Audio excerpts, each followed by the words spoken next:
Hi everyone, welcome to Breaking News from Weed Talk News. I'm Jimmy Young, the founder of Pro Cannabis Media and the executive producer of our weekly coast-to-coast roundup of cannabis news from our 15-member Weed Talk News team. No more waiting, no more worrying about what the prohibitionists might do to block this, and there still could be legal challenges, but President Biden has now announced that cannabis will be moved from Schedule 1 to Schedule 3. Here's what the president had to say. This is monumental. Today, my administration took a major step to reclassify marijuana from a Schedule 1 drug to a Schedule 3 drug.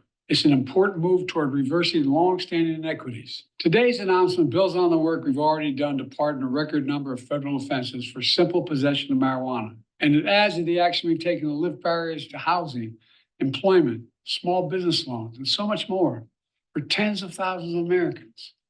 Look, folks, no one should be in jail merely for using or possessing marijuana, period.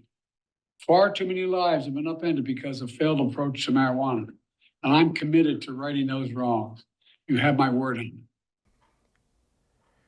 Now, please remember, Schedule 3 does not legalize or decriminalize cannabis, but it does mean that the federal government is finally recognizing that cannabis does have medicinal qualities and it poses a less of a threat for addiction. Also, based on what I've been reading about what's going on in the floor, the Senate, and the House, many moderate Republicans feel better now about federal reform. And I think the happiest guy about this in Washington, D.C. is Senator Chuck Schumer of New York, who still has the most comprehensive federal reform bill on the floor, but he needs 60 votes to pass it in the Senate. That's the X factor.